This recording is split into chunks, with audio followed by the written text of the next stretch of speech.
Okapi have kind of zebra-looking stripes on their hind legs, but they're actually the closest known relative of the giraffe.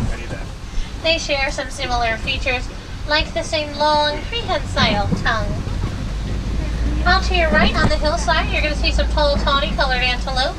These are the greater kudu. Now these are female kudu on our right-hand side. We know that because they don't have any horns. Only male kudu have horns. Speaking of horns, look all the way back on your left. Looks like there's a black rhino back there. The black rhino weighs about 3,000 pounds. It can run up to 35 miles per hour. Pretty fast for an animal with no natural predators. Its only predators are human.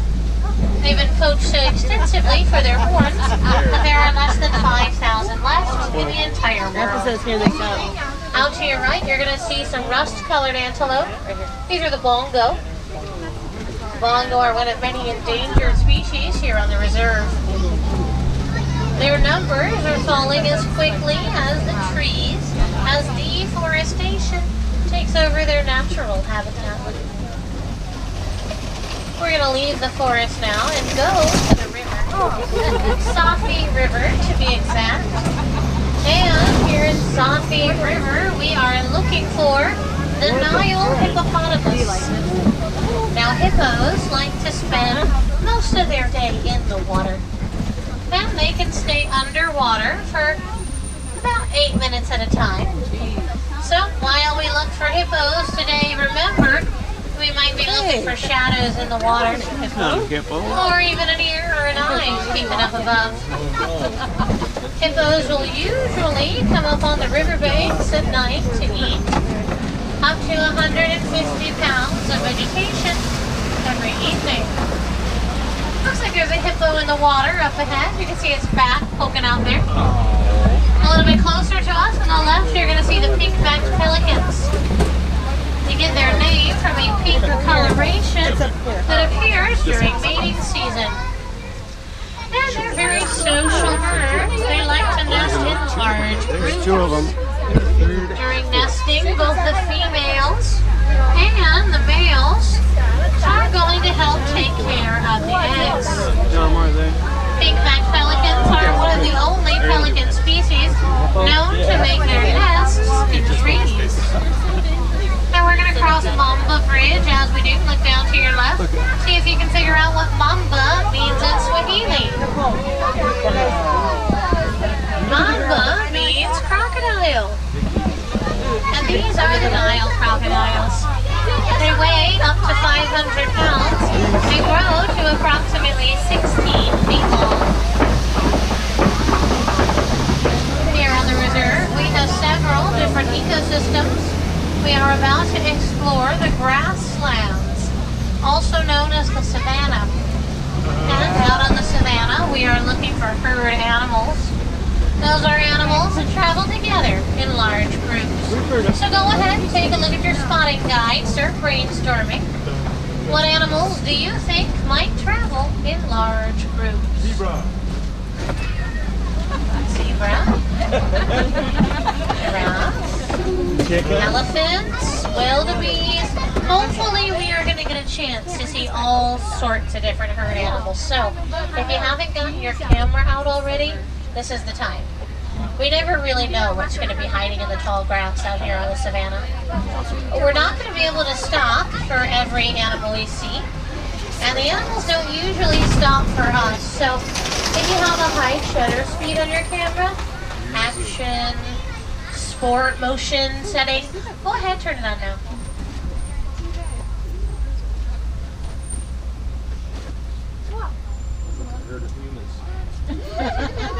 As we look across the savannah, I can already see several different herd animals a little bit further ahead. So we'll go all the way around, see if we can get some better pictures. You can already tell how the animals shape the landscape. We have some trees that are knocked over, probably the elephants. They're kind of like bulldozers sometimes, knocking over trees to eat the leaves at the very top. The giraffe, they trim the bottom of the trees that are still standing. You'll notice all the trees kind of end at one level there. It's not about as tall as a giraffe is. Grazers, like antelope and cattle, they trim the grass. Kind of like lawnmowers.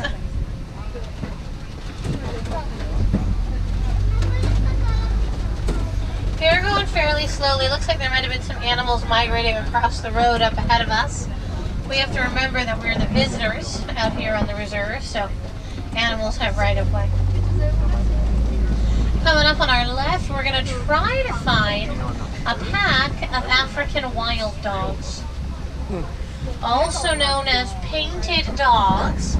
They are Africa's most successful hunters. Up to 90% of their hunts end successfully. In comparison, the African lion has a success rate of about 30%. Pretty impressive stats for a dog with only 4 toes. A pack of wild dogs can have anywhere from 5 to 15 dogs. No, it's kind of turning over. And they're led by an alpha male and an alpha female. Remember, these are Africa's cutest and most successful hunters.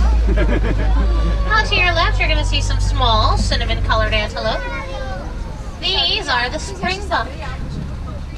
Springbok are the national animals of South Africa. One of the smallest antelope here in Africa. They stand only about 3 feet tall and weigh up to 100 pounds. Springbok are one of the top 10 fastest living land animals. They can reach incredibly high speeds while pronking. Pronking is when they run very fast and jump very high with their hooves together and their legs straight down.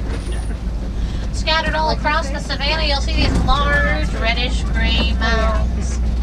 These are the termite mounds. They're made of dirt, termite spit, and excrement. And they stay out in the sun for days and weeks at a time. And the sun hardens them till they're as tough as concrete. These termite mounds are so hard an elephant could use it as a scratching post. Smaller animals, like the springbok, use the termite mounds as lookout posts. It enables them to see deep within the tall grasses where predators might be lurking. You're going to look through the tall grass on your right, not for predators, but instead for arguably some of the most famous herd animals, the white bearded wildebeest. Over 1.5 million wildebeest will migrate 500 to 1,000 miles every single year. Peer into the bushes on your left, you're going to spot some very large horns. There's going to be a couple more coming up on your right. These big horns belong to the Ankoli cattle, also known as Watusi cattle. They are the only domesticated animals here on the reserve. Their horns look big and heavy, but they're actually pretty light. They have a honeycomb-like structure inside, and as their blood pumps through their horns, it helps to cool them down. Acts like their own personal air conditioning system. Coming up on our left, we're going to see some of the world's tallest living land animals, the giraffe. Now, a group of giraffes standing all together is called a tower. Pretty aptly named, since they tower above us all, about 20 feet in the air. The giraffe we're seeing here are Maasai giraffe. We know that because they have an indistinct, kind of messy pattern on their coats. When you think Maasai, you think messy. We are now headed over into Monkey Point. Anyone know what we're looking for at Monkey Point? Chicken. Monkeys, that's right. Specifically, we're looking for mandrills. So keep your eye a little left for me. Mandrills are going to be small and brown with red and blue markings all around their face and backside. If we get a chance to see the alpha male mandrill, we will know it's him. It'll be the largest and the brightest. Looks like there's a female and her baby on the left. You can see a fairly small mandrill. And an even smaller little baby mandrill. Oh, 2 babies! Do You see there's one that's up on the branch and one just at the bottom there. Mama's sitting over to the left.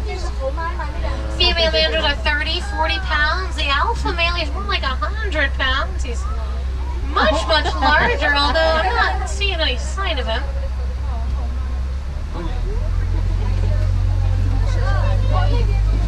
Oh, speaking of much larger, look all the way back on your right. I think.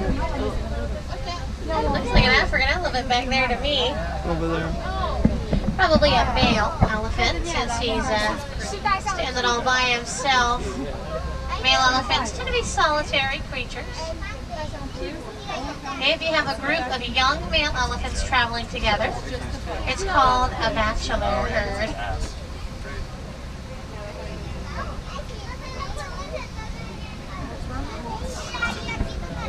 He's fairly large, definitely adult male.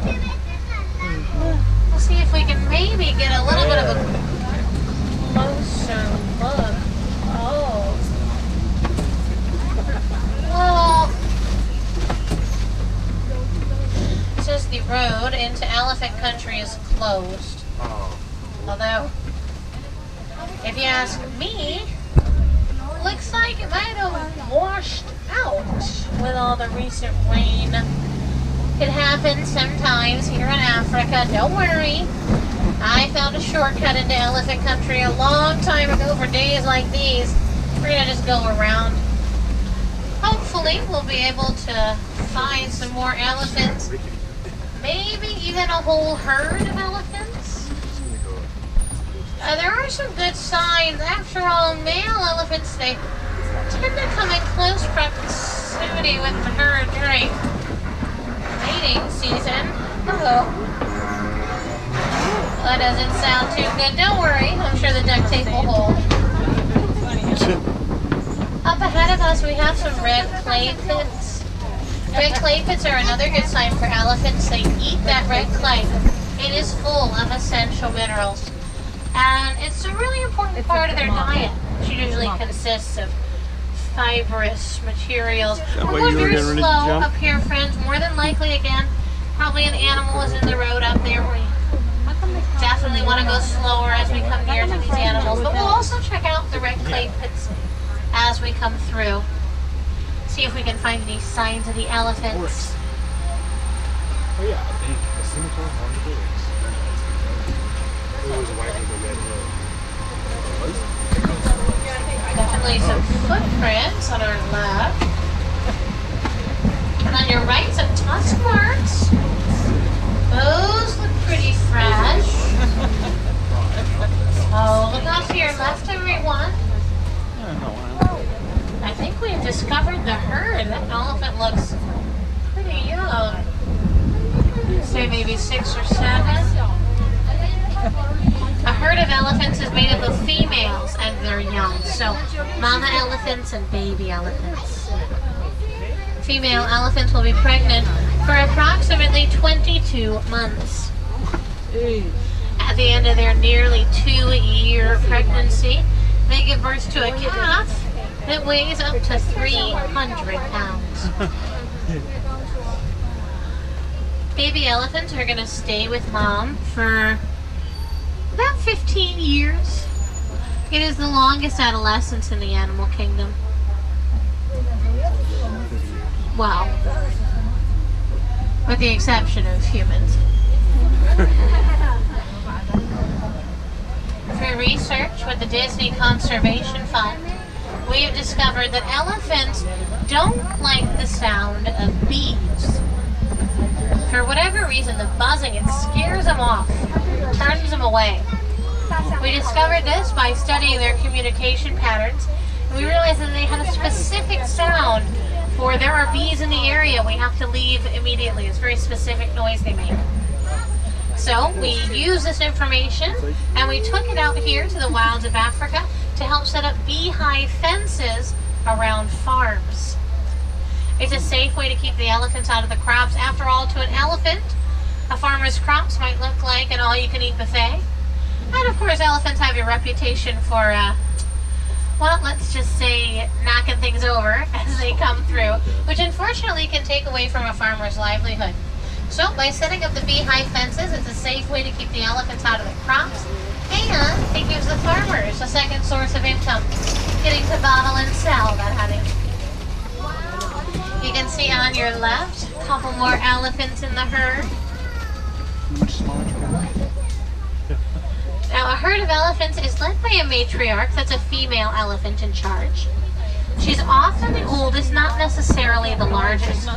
She leads the herd to where she knows there's fresh water. Make sure you keep your hands inside the truck, friends, even my little ones. Yep, don't go snatching at those bushes, princess. Keep your hands inside the truck. You can see these kind of funny looking trees on our right and up on our left. These are the baobab trees, also known as the upside down tree. Gets its name because its branches kind of look like roots reaching towards the sky. The baobab tree can be leafless up to 9 months out of the year. Helps conserve water for those long African droughts. If you look on your left, you might be able to spot the newest addition to our reserve. There's a little baby elephant hiding over there. She's about 7 months old. When she was born, she was 313 pounds. Big, even for an elephant. You'll notice the elephants using their trunks for a myriad of things. An elephant's trunk has over 100,000 individual muscles. On the island on our left, we have a flamboyance of flamingo. These are the greater flamingo. They stand up to 5 feet tall, and they get their famous pink color from what they eat. They eat tiny brine shrimp, and those tiny brine shrimp are full of beta-carotene. Over the years, all that beta-carotene turns them pink. When they're born, they're more of a light gray color. You might have spotted a couple of gray fluff balls out there. Those flamingos are only about a few weeks old.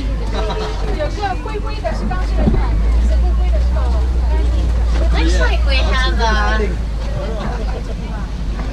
Warden's outpost coming up on our left here. They must have just caught some poachers and confiscated their food. Even unprotected reserves like this one, we are not always safe from well-funded and very determined poachers. Out to your left, you can see some of the animals we are desperately trying to protect. These are the bontebok. The bontebok are very special. They were hunted nearly to extinction in the 20th century. At one time, there were 17 in the entire world. However, thanks to conservation efforts around the world, as well as reserves like this one, we've been able to bring bontebok numbers all the way back up to sustainable levels. They're a real conservation success story.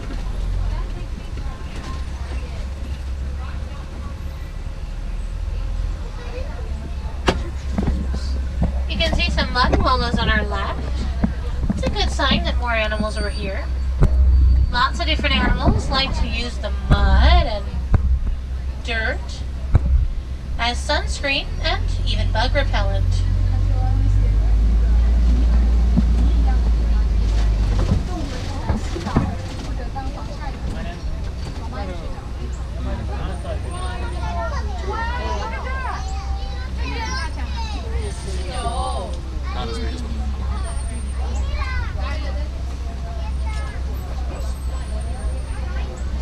You can see some white rhino in the bushes. I'm going to try and pull around, see if we can get a better picture. White rhino get their name from the Afrikaans word "wide," which means wide and refers to their wide mouths. White rhino can weigh up to 5,000 pounds. Now, white rhino have terrible eyesight, but really good hearing. So if a loud noise were to startle them, they could turn and run into something without even knowing it was there. Up ahead of us, we have a kopie. A kopie is a large collection of rocks. It's a good place for animals to gather. Animals of all shapes and sizes can get a great vantage point of the entire savanna around them from up on top of the kopie. We do have what looks like another white rhino coming up on our right, this time a male white rhino. He is about 5,000 pounds. He is as large as they get. Again, with that really, really good hearing but poor eyesight, so we're going to go by him slowly and quietly. We don't want to startle him.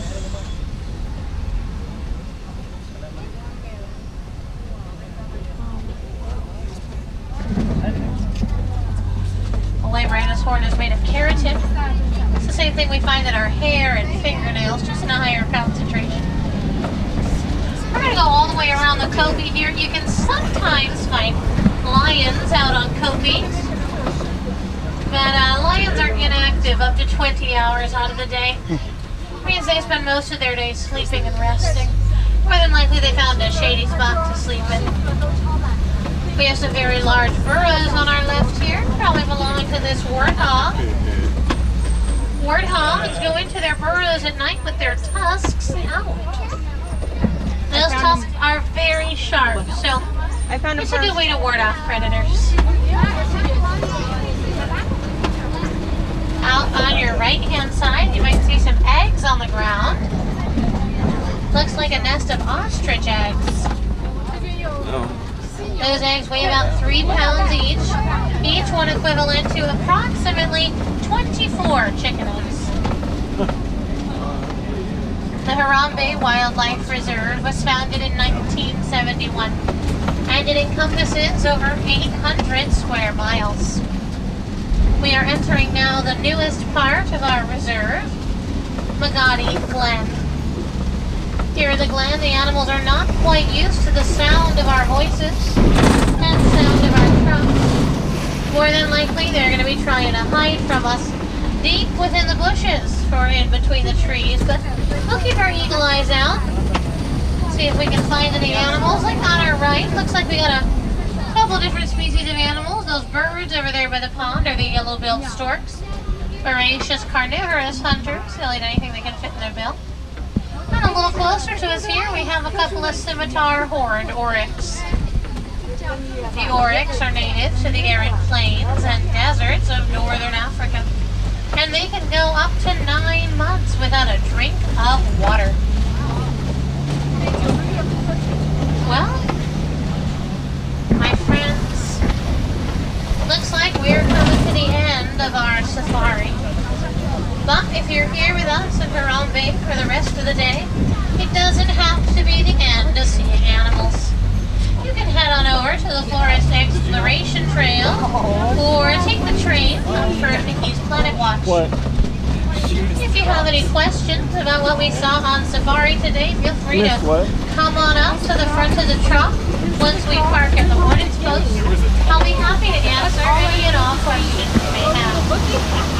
Here at Kilamanjaro Safari, we are working really closely with the Disney Conservation Fund to help protect and preserve the animals of Africa.